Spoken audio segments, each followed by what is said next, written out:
One thing that is not spoken about is loneliness in marriage. Before marriage, I thought loneliness only existed when you were single. I believe that once you were married, you would always feel connected, supported, and understood.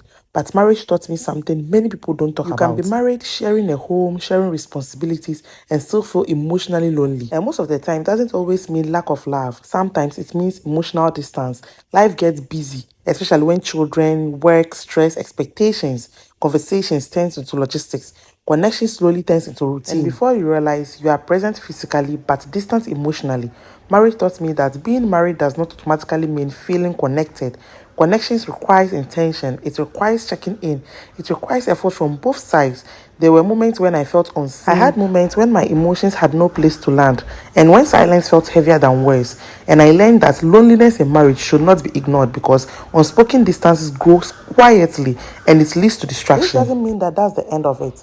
A signal to pause, to communicate honestly, to ask for reconnection instead of withdrawing.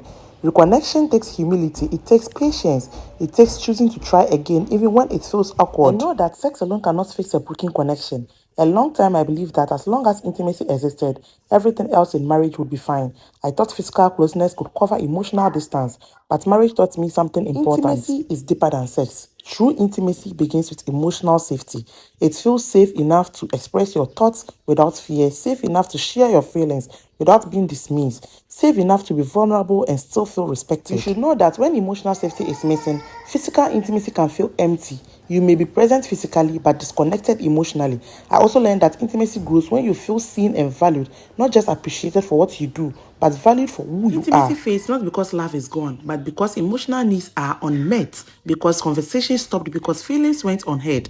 When intimacy fades, it's often a sign, not a failure. Connecting intimately requires more than physical closeness. It requires emotional honesty, gentle communication, and a willingness to build trust and safety.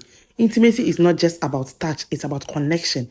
If intimacy feels difficult, pause and ask, do we feel emotionally safe with each other? This is the most tough